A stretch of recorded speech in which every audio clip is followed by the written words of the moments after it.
Okay, so another thing that we want to make sure is when we're doing working with this armor, where certain bones are going to control certain pieces of the armor, what we're going to want to do is turn off this paint blend weights.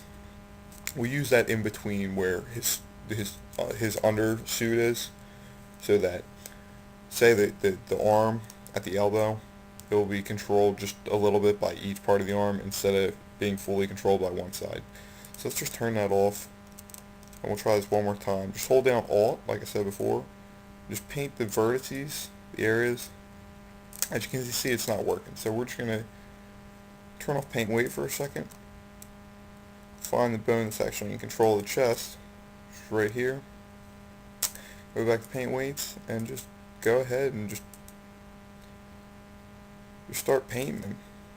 What you want is you're going to want to have all red the armor that is on the upper chest.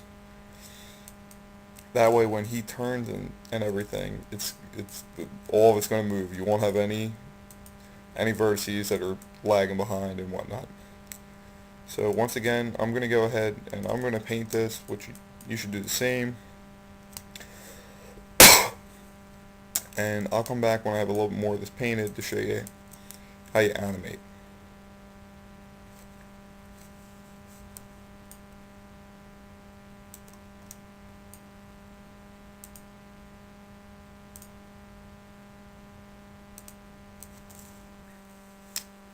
Okay, well now that we've gone and set up we've painted half of the body, what we can do is with the edit envelope still selected, come to the mirror parameters.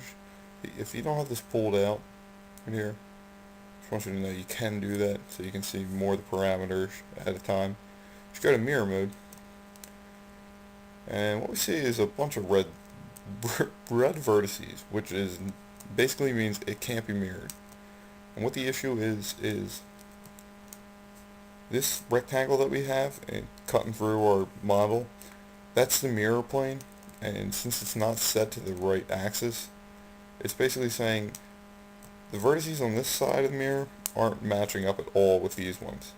What we just need to do is come to the mirror plane, leave it as the Y, set it to the Y, and it goes to green and blue, which is what you want to see. If you see any red vertices, it means there's a bit of an issue. Right in the center here, I'm not really sure what that is. I personally wouldn't worry about it because you probably should have painted right to those vertices anyway, so you should be fine. What you can do is you have a couple of different options here, which it doesn't look like it's going to show up for me right now. Camtasia has an issue with, let me see my little menus, but would you, dependent on which side you painted, I painted the green side. I want to go green to blue. So knowing what that is, I'm going to just click it, and that's going to match my weights from my green side to my blue side. And we'll get a new look, which is the yellow and blue. Basically that's letting you know that it's worked, it's gone through, and